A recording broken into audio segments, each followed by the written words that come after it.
What's going on, everybody? Welcome to Command and Console. My name is Jason. Today we're going to be talking about why I believe video game collecting doesn't need to be expensive at all, and you pretty much can get some amazing games for all kinds of systems relatively cheaply. You don't have to get those mega expensive games. This video is inspired by a channel called Heckin Steve, and he done a video fairly recently about this exact topic. It brings up some really good points. Obviously, he's talking from the perspective of over in America and their prices and the retro market over there.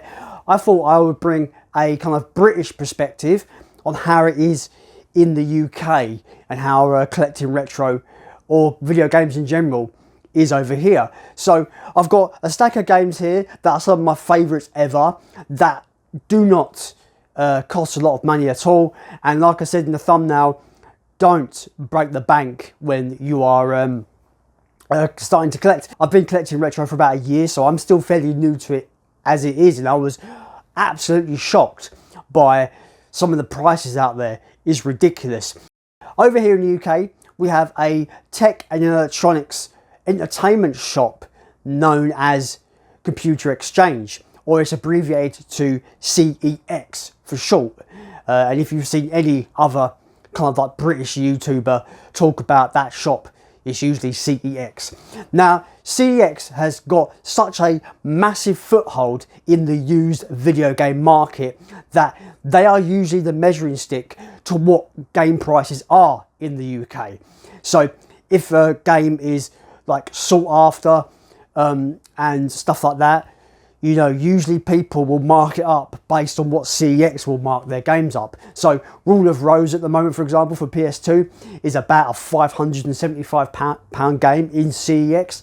So people selling that on eBay, the UK version of course, will be looking for that £575 to £600 price point, for example. So they've really got their fingers in the retro market in terms of pricing, and most second-hand sellers for retro video games tend to use them as a price guide, which is a shame because it means that there's not really any competition when it concerns pricing for retro games. It's usually like, it's the CEX price or you're bloody screwed, basically. Let's talk about games that I've picked out that are some of my favourites that you can pick out even in CEX, for example, or on eBay for fairly nothing money, really. I say nothing money.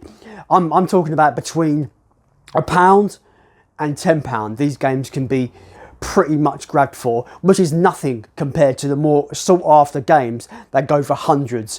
And I don't know about you guys, I know Steve over at Heckin Steve will agree that there's no game out there that is worth over $100. Let's get to my examples here of games you can pick up fairly cheaply in the UK. So my first game here is a absolutely awesome Capcom classic, Onimusha, right? Onimusha is trapped on PS2. There was a PS4 re-release, but I think it kind of went under the radar. But the original OG game is stuck on PS2, and I do feel that it's a great game, guys. Great game, and it's like £4 you can pick it up for at its cheapest price. You probably can, you know, it probably goes for a little bit more, maybe £6 or £7 on eBay, for example, but it's worth of every penny for that, in my opinion. It's one of the Capcom's best games. Forgotten franchise, guys. Forgotten franchise on the Musha. Absolutely adore this one. Yeah, so just again, a great game by a great developer on PS2 that is super affordable. That's Onimusha. Burnout 3. One of the best, if not the best racing game ever made, in my opinion, of course. Yeah, again, this is about £8 or £9 you can get for online, eBay or Vinted or CEX. It's a very affordable game, and it's one of the best racing games ever. Even if you're into certain genres, like, for example, I just threw this out here because these are awesome games and they're super cheap. Tactical military shooters, for example. The Ghost Recon games on 360, these are like £1 each, right? £1 each, and all these games are quality. Future Soldier, and then the Advanced Warfighter, the Advanced Warfighters 1 and 2. super cheap, guys, and they're fucking great. They're so good. They're such good games, and you can get them for basically £1 each. Is nothing, right? It cost me more to get the bus to work. That's just puts it into perspective, right? And I live in London, where public transport is fairly cheaper than most places in the UK, for example. But these were cheaper than 2 bus trips. My final example is console exclusive titles for no money whatsoever.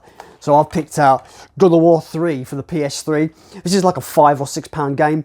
It's really affordable. I know there's been a remastered version on the PS4, but if you want something for the original console and it was an exclusive, you're collecting the exclusive, for example, for PS3, this is a great one to grab, and it's super affordable, and it's one of my favourite games ever as well. So it's just super cool that, gaming, retro game collecting does not have to be expensive. We'll total up what you would averagely spend on these at the end here. But God of War 3 for PS3, it's a console exclusive, and it's awesome, and it's like £5 or £6. A really great console exclusive, in my opinion, which is a Star Wars Rogue Leader for the GameCube. Again, it's like a £5 to £8 game. It's not expensive at all. Definitely pick this one up if you're going to get the GameCube collection. I do recommend it a lot. It's fucking awesome, this one. If you want to do the trench run from the first Star Wars film, you got this right on this game. It's so good. Yeah, it's a great exclusive for the GameCube. It looks awesome as well, and for next to nothing, awesome game. By the way, if you see me fucking shaking, it's because I'm in the conservatory right now and I'm absolutely freezing my balls off.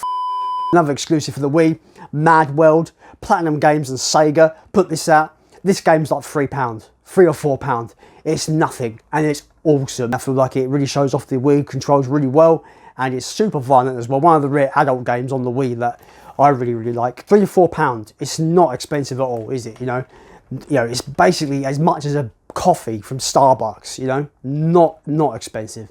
When I see games like, for example, Silent Hill 2 for PS2, a game that I really want in my collection, but the PAL version, the version in the UK, it's like stupid money, like in the £80 range. Like, it's going to be in the £100 range probably by next year. But that's one of my most sought after games for the PS2. It's probably my favourite game on the PS2 that I don't own, because I don't know about you guys, but I just refuse to pay the stupid money that some of these games are.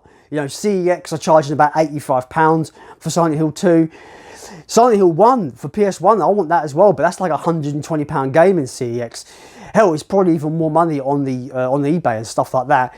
Stupid money, unjustifiably so, in my opinion. I love those games, right? The 2 Silent Hill games, love those. But if I don't own them because I refuse to pay the prices, so be it. They just won't be in my collection. I'm not that, as much as I love those games and I would like them in the collection, there's no way am I paying the prices that the second-hand market is asking for those. On average, you're going to be spending about £30 for these. That is next to nothing. And you're getting what? 1, 2, 3, 4, 5, 6, 7. You're getting 8 games for 30 quid. You can't scoff at that, guys. You really can't scoff at it. And when you've got games like Rule of Rose, I don't even know if that's a good game or not. This is the thing. You've got these super rare games that are stupid money, like £500, £600. I don't even know if they're good. Are they good? They could be rubbish, right? You can collect games on the cheap. And in the UK, I am a cheapskate because I don't like... sure, I've spent some big money on some of these games. Like the collecting Resident Evil has been not cheap, like especially the GameCube ones. Resident Evil on GameCube has been expensive. I'm talking like £50 each a game. That's not even the tip of the iceberg. What some of these even more expensive games are. But £50 is a lot of money for me, to me, So I don't know. I'm rambling at this point. I'm going a bit all over the shop. Anyway, guys, let me know what you think about this topic. Please go and give Heckin Steve a subscribe. Check out his videos. He's an awesome channel. I've been following him for a few months now. He's just a great channel. Talks about the problems about collecting, and he's got the whole series about resellers being absolutely scummy and stuff like that. Really fun channel. Really cool dude. And yeah, I just want people to go and check out his videos because I really enjoy his videos at the moment. But anyway, guys, as always, let me know what you think about this topic and these games in the comments down below. And as always, let's continue to build a super cheap games collection.